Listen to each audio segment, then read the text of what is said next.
Welcome to Tata news. ముందుగా బులెటిన్లో headlines. 16 రోజులుగా రాజయ్యపేట గ్రామంలో బల్క్ డ్రగ్ కోసం ధర్నా, స్పందించిన హోంమంత్రి. హామీలు అమలు చేయాలని దళితులపై జరుగుతున్న దాడులను ఖండిస్తూ నిరసన.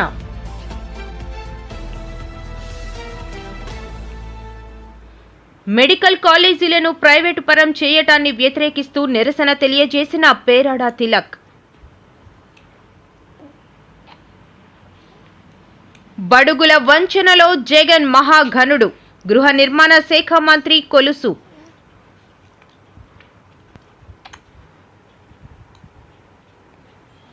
ఆటో డ్రైవర్లకు చంద్రన్న దసరా కానుక, గుంటూరు తూర్పు ఎమ్మెల్యే. రానున్న రోజుల్లో కార్యకర్తలకే పెద్దపీట, మా కార్యకర్తలను వేధిస్తే ఎక్కడ దాక్కున్నా వదిలిపెట్టాం. డాక్టర్ నిర్లక్ష్యం, ఆపరేషన్ కారణంగా తమ కుమారుణ్ణి కోల్పోయామని ఓ తల్లి ఆవేదన. జీఎస్టీ 2.0 రాష్ట్ర ప్రభుత్వం అమలు చేస్తుంది. అనకాపల్లి జిల్లా నక్కపల్లిలో మీడియాతో మాట్లాడిన హోంమంత్రి అనిత, 16 రోజులుగా రాజయ్యపేట గ్రామంలో బల్క్ డ్రగ్ కోసం ధర్నా చేస్తున్నారు. నన్ను రాజయ్యపేట గ్రామం రావాలని గ్రామస్తులు కోరారు. అసెంబ్లీ సమావేశాలు ఆయన వెంటే వస్తానని చెప్పాను. ఒకరోజు ముందుగానే రాజయ్యపేట వచ్చాను. ఈరోజు 16 రోజులుగా బల్క్ డ్రగ్ పార్క్ విషయంలో రాజయ్యపేట గ్రామస్తులు ఒక ధర్నా కార్యక్రమాన్ని నిర్వహించడం మీ అందరికీ తెలుసు. దానిలో భాగంగానే రీసెంట్ గా వాళ్ళందరూ కూడా నేను ఒకసారి వాళ్ళ విలేజ్ కి రావాలి అని కోరుకున్నారు. కంపల్సరీగా వస్తానని చెప్పి నేను అసెంబ్లీ సమావేశాలు జరుగుతుండగానే వాళ్ళందరికీ కూడా నేను కంపల్సరీగా అక్కడికి కార్యక్రమానికి వస్తాను అని చెప్పి నేను వాళ్ళకి రాజయ్యపేట గ్రామస్తులందరికీ కూడా మాట ఇచ్చున్నాను. రాజయ్యపేట గ్రామస్తులందరితోని కూడా మాట్లాడడానికి వాళ్ళకి చెప్పిన డేట్ కన్నా ఒక రోజు ముందే ఈ రోజు నేను ఆ కార్యక్రమానికి వెళ్ళడం జరిగింది. అక్కడికి వెళ్ళిన తర్వాత రాజయ్యపేట గ్రామస్తులతో పాటు బయట నుంచి వచ్చిన కొంతమంది కూడా ఆ బల్క్ డ్రగ్ కి సంబంధించిన విషయాల గురించి వాళ్ళు కొంత ప్రసంగాలు కూడా ఇవ్వడం జరిగింది. కొన్ని విషయాలు నాకు కూడా చెప్పున్నారు. ఓవరాల్ గా విషయం ఏంటంటే వాళ్ళందరూ కూడా కొంత భద్రతా భావంలోని, కొంత అమాయకత్వంతోని, కొంతమంది రెచ్చగొట్టి అలాంటి పరిస్థితిలోని ఓవరాల్ గా ఏమైనా కూడా వాళ్ళందరికీ మంచి జరగాలని కోరిక మీద అయితే వాళ్ళందరూ ఉన్నారు. నేను అదైతే చాలా క్లారిటీగా ఉన్నాను. సో దాని మీద వాళ్ళందరికీ కూడా నేను వాళ్ళందరితో ఇక్కడ మాట్లాడడం జరిగింది. మాట్లాడిన తర్వాత యాక్చువల్ గా నేను కూడా వాళ్ళందరికీ కూడా ఒకటే నేను చెప్తున్నానండి, ఈ రోజు రాజయ్యపేట గ్రామానికి అనకూడదు కానీ తెలుగుదేశం పార్టీకి కంచుకోట గ్రామం. 2014-19లో కూడా 1000 మెజార్టీ ఇచ్చిన గ్రామం. మొన్న రీసెంట్ ఎలక్షన్స్ లో కూడా ఒక మంచి మెజార్టీ ఇచ్చిన గ్రామం. 2019-20లో కూడా పార్టీ అధ్యక్షులు జగన్మోహన్ రెడ్డి ఆదేశాల మేరకు ప్రభుత్వ మెడికల్ కాలేజీలు ప్రైవేటీకరణకు వ్యతిరేకిస్తూ దళితులకు ఎన్నికల సమయంలో ఇచ్చిన హామీలు అమలు చేయాలని దళితులపై జరుగుతున్న దాడులను ఖండిస్తూ పార్టీ అధ్యక్షులు గౌరవ శ్రీ వైఎస్ జగన్మోహన్ రెడ్డి గారి ఆదేశాల మేరకు ప్రభుత్వ మెడికల్ కాలేజీల ప్రైవేటీకరణను వ్యతిరేకిస్తూ మరియు దళితులకు ఎన్నికల సమయంలో ఇచ్చిన హామీలు అమలు చేయాలని దళితులపై జరుగుతున్న దాడులను ఖండిస్తూ డాక్టర్ బాబాసాహెబ్ బిఆర్ అంబేద్కర్ గారి విజయవాడలోని స్మృతివనం స్థలాన్ని ప్రైవేటు వ్యక్తులకు కట్టబెట్టే ప్రయత్నాన్ని ఆపాలని విశాఖపట్నం జిల్లా వైఎస్ఆర్ కాంగ్రెస్ పార్టీ ఎస్సీ విభాగం ఆధ్వర్యంలో నిరసన కార్యక్రమం జరుగును. ఈ కార్యక్రమంలో పార్లమెంట్ సభ్యులు, శాసన మండలి సభ్యులు, సమన్వయకర్తలు, మాజీ శాసన సభ్యులు, సీనియర్ నాయకులు, పార్టీ ముఖ్య నాయకులు పాల్గొనెదరు. సోషల్ ఇంజస్టిస్ జరుగుతా ఉంది. జగన్మోహన్ రెడ్డి కోసం తెలియదు వీళ్ళందరికీ కూడా ఈ కూటమి ప్రభుత్వం. నేను ఒకటే చెప్తాను, జగన్మోహన్ రెడ్డి గారు is crusader of social injustice. కాళ్ళతో తొక్కేస్తారు.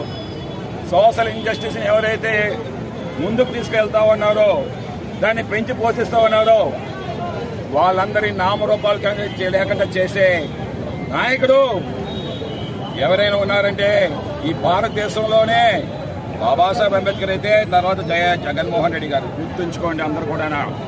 నేను కూటమి ప్రభుత్వంలో ఉండే చంద్రబాబు నాయుడుకి, లోకేష్కి అండ్ పవన్ కళ్యాణ్ చెప్తా ఉన్నాను, మోడీ గారికి జగన్మోహన్ రెడ్డి అంటే అభిమానం అన్నమాట. అమిత్ షా గారికి కూడా చెప్తా ఉన్నాను, ఇలాంటి చంద్రబాబు నాయుడిని మీరు బర్తరఫ్ చేయండి. How you can leave him like this? Private colleges చేస్తారా? 15 మెడికల్ కాలేజ్ పూర్ పీపుల్కి అందిస్తా ఉన్నారు. జగన్మోహన్ రెడ్డి ఆదేశాల మేరకు శ్రీకాకుళంలో ఎస్సీసీల ఆధ్వర్యంలో మెడికల్ కాలేజీలను ప్రైవేట్ పరం చేయడాన్ని వ్యతిరేకిస్తూ శ్రీకాకుళం అంబేద్కర్ విగ్రహం ఎదుట నిరసన తెలియజేసిన టెక్కలి నియోజకవర్గ వైసీపీ సమన్వయకర్త పేరాడ తిలక్. పార్టీ ఎస్సీసీల ఆధ్వర్యంలో గౌరవనీయులు శ్రీ వైఎస్ జగన్మోహన్ రెడ్డి గారి పిలుపు మేరకు జిల్లా అధ్యక్షులు, కార్యవర్గ సభ్యులు అంతమంది కూడా ఈ జిల్లాలో ఉన్న దళిత కుటుంబాలు, ఎస్సీ, ఎస్టీ, బీసీ, మైనారిటీ కులాలు ఈరోజు పెద్ద ఎత్తున ఈ ప్రభుత్వం తీసుకున్న నిర్ణయానికి వ్యతిరేకంగా నిరసన కార్యక్రమాన్ని నిర్వహించడం జరిగింది. ఎందుకంటే దళితులకి, వెనుకబడిన వర్గాలకి, వెనుకబడిన కులాలకి ఈరోజు ఉన్నత విద్యని అభ్యసించాలనే కోరికను కూటమి ప్రభుత్వం అనే చంద్రబాబు నాయుడు గారి నాయకత్వంలో ఏర్పడిన ఈ ప్రభుత్వం పూర్తిగా విద్యను దూరం చేయడానికి కోసం PPP 3లో ప్రైవేట్ పరం చేసే విధానానికి వ్యతిరేకంగా వాళ్ళు తీసుకునే ఈ నిర్ణయం పేదవాడికి ఇచ్చి అందనేయలేని పరిస్థితిని తీసుకొచ్చారు. అందుకు ఈరోజు ఈ జిల్లాలో కానీ, ఈ రాష్ట్రంలో కానీ చదువుకోవాలనే కోరికని పేదవాడికి లేకుండా చేస్తున్న ఈ ప్రభుత్వ నిర్ణయాన్ని ముందు విరమింపజేయమని చెప్పి బడుగుల వంచనలో జగన్ మహాగణుడు అని గృహ నిర్మాణ శాఖ మంత్రి కొలుసు పార్థసారథి అన్నారు. ఈ మేరకు ఆయన మీడియాతో మాట్లాడుతూ కూటమి ప్రభుత్వం బీసీ వర్గాలకి మంచి చేస్తుంటే జగన్ చూడలేక మాపై బురద జల్లుతున్నాడని మంత్రి పార్థసారథి అన్నారు. పరిమితం చేసి కొంతమందికి కుర్చీలు కూడా లేకోకుండా అవమానం చేసిన బీసీ కార్పొరేషన్ చైర్మన్ అవమానం చేసిన వైసీపీ తీరేంటో ఈ ప్రజలు ఇంకా మర్చిపోలేదని చెప్పేసి మనం చేస్తాను. మరి ఈ ప్రభుత్వం, తెలుగుదేశం కూటమి ప్రభుత్వం, చంద్రబాబు నాయుడు గారి నాయకత్వంలోని కూటమి ప్రభుత్వం అధికారంలోకి వచ్చిన తర్వాత బీసీలకు సామాజిక గౌరవం పెంచే విధంగా ఎటువంటి నిర్ణయాలు తీసుకుందో, ఆర్థిక పరిస్థితులు పెంచడానికి ఎటువంటి నిర్ణయాలు తీసుకుందో ప్రజలందరూ కూడా ఆలోచించేయాలని చెప్పేసి ఈ సందర్భంగా నేను కోరుతా ఉన్నాను. మరి ఏ రోజు దేశ చరిత్రలోనే కాదు, స్వాతంత్రం వచ్చిన తర్వాత ఏ రాష్ట్రంలో కూడా వ్యాపారంలో ఈ వైన్ షాప్స్లో బీసీలకి రిజర్వేషన్ కల్పించిన ప్రభుత్వం లేదని చెప్పేసి మనం చేస్తాను. ఈరోజు గౌడ సోదరులకి, వారికి కులపరంగా వృత్తి అయినటువంటి మద్యం, కళ్ళు గీత కార్మికులు ఎవరైతే ఉన్నారో వారికి వైన్ షాప్స్ని 10% రిజర్వేషన్ చేయడం కానివ్వండి, బార్ల వ్యాపారాన్ని 10% రిజర్వేషన్ చేయడం కానివ్వండి, బలహీన వర్గాలు ఆర్థికంగా పెరగాలనే కాంక్ష తెలుగుదేశం పార్టీ నాయకత్వంలో ఏ విధంగా ఉందో, కూటమి ప్రభుత్వంలో ఆలోచన ఏ విధంగా ఉందో అర్థం చేసుకోవాలని చెప్పేసి కూడా నేను ఈ సందర్భంగా మనవి చేస్తాను. అంతేకాదు అన్ని వర్గాలకు కూడా ఒక ఆర్థిక పరిస్థితి పరిమితించకపోయినా కూడా గత ప్రభుత్వం, వైసీపీ ప్రభుత్వం రాష్ట్రాన్ని ఆర్థికంగా ఊబిలో నెట్టేసినా కూడా చంద్రబాబు నాయుడు గారు వెనకాడకుండా ఆటో డ్రైవర్లకు చంద్రన్న దసరా కానుక. గుంటూరు తూర్పు ఎమ్మెల్యే మహమ్మద్ నసీర్ అహ్మద్ ఏపీలో ఆటో డ్రైవర్లకు దసరా కానుక అందించేందుకు రంగం సిద్ధమైందని గుంటూరు తూర్పు ఎమ్మెల్యే మహమ్మద్ నసీర్ అహ్మద్ అన్నారు. ఒక్కొక్కరికి ఏటా 15,000 రూపాయల చొప్పున ఆర్థిక సాయం ప్రకటించిన ప్రభుత్వం అందుకు అనుగుణంగా శనివారం ఉత్తర్వులు జారీ చేసింది. సంవత్సర కాలంలోనే ముఖ్యంగా ఆటో కార్మికులు ఆనాడు వైసీపీ ప్రభుత్వంలో ఆటో ఎక్కి రోడ్ ఎక్కాలంటే భయపడేటువంటి పరిస్థితులున్నాయి. ఒక పక్కన గుంతల రోడ్లు, పోలీసుల కేసులు, ఆటో కార్మికుల వేధింపులు, దౌర్జన్యాలను అన్నీ కూడా తెలుసుకున్నటువంటి నారా లోకేష్ గారు ఈరోజు కూటమి ప్రభుత్వం చెప్పినటువంటి మాట ప్రకారం అక్టోబర్ 4వ తారీఖున ఆటో కార్మికుల కోసం ప్రతి ఒక్క ఆటో కార్మికుడికి కూడా 15,000 రూపాయలు వాళ్ళ ఖాతాలో జమ చేస్తున్నటువంటి పరిస్థితులు. వాళ్ళను ఆర్థికంగా ఆదుకోవాలనేటువంటి ఆలోచనతో ముఖ్యంగా గత ప్రభుత్వంలో 10,000 ఇచ్చి చేతులు దులుపుకున్నటువంటి పరిస్థితులు. 10,000 ఇచ్చినప్పటికి కూడా ఆనాడు ప్రతి ఒక్క ఆటో మీద కూడా వేలాది పన్నులు వేసేటువంటి పరిస్థితులు, అనేక రకాలుగా వారిని ఇబ్బంది పెట్టేటువంటి పరిస్థితులు. ఒక రోడ్డు మీద భీమిలి నియోజకవర్గం వైఎస్ఆర్సీపీ పత్రికా సమావేశం. రానున్న రోజుల్లో కార్యకర్తలకే పెద్దపీట. మా కార్యకర్తలను వేధిస్తే ఎక్కడ దాక్కున్నా వదిలిపెట్టాం. భీమిలి అసెంబ్లీ నియోజకవర్గం ఎండాడ విశాఖ వైఎస్ఆర్సీపీ పార్టీ కార్యాలయంలో డిజిటల్ పోస్టర్ను ఆవిష్కరించిన భీమిలి అసెంబ్లీ నియోజకవర్గ ఇన్ఛార్జి చిన్న శ్రేణు.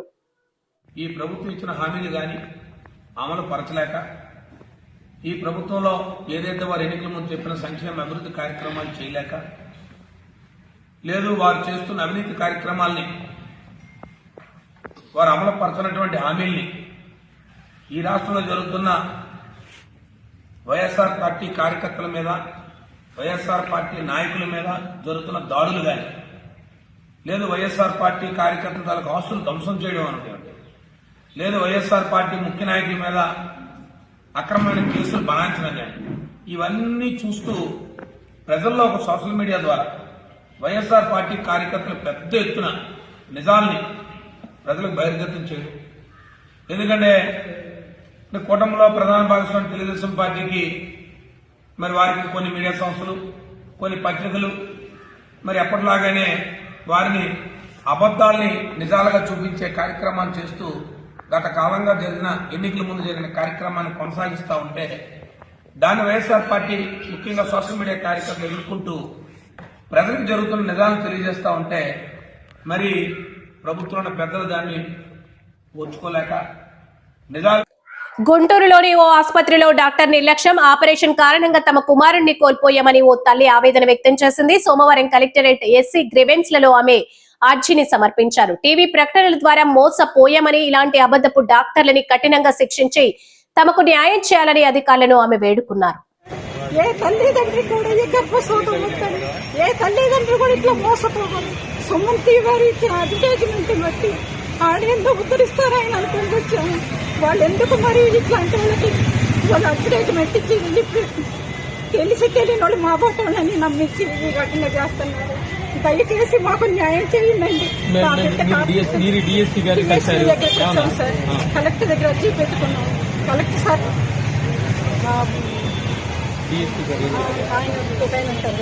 కమిషనర్ గారు ఆయనకి ఎస్పీ దగ్గరికి పంపించారు.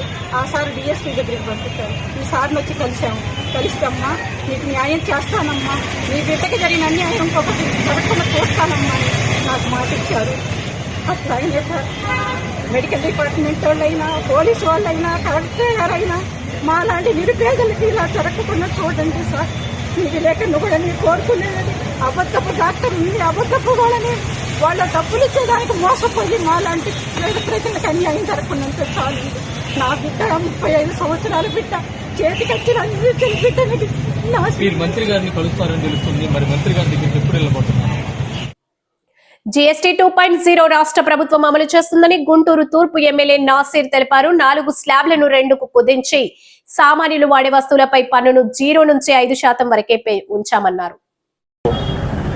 ఈరోజు రాష్ట్ర వ్యాప్తంగా గౌరవ ముఖ్యమంత్రి చంద్రబాబు నాయుడు గారి పిలుపు మేరకు, ముఖ్యంగా భారతదేశ ఆర్థిక రంగంలో అసలైనటువంటి మార్పు చూపించేటువంటి విధంగా జీఎస్టీ 2.0 పేరుతో 4 రకాలుగా ఉన్నటువంటి జీఎస్టీ స్లాబ్స్ని 2కు కుదిస్తూ, ముఖ్యంగా సామాన్య మధ్యతరగతి ప్రజలకు అవసరమైనటువంటి ప్రతి ఒక్క వస్తువు మీద కూడా గతంలో 18% ఉన్నటువంటి జీఎస్టీ ట్యాక్స్ని ఈరోజు 0%, 5%కి మార్చడం జరిగింది.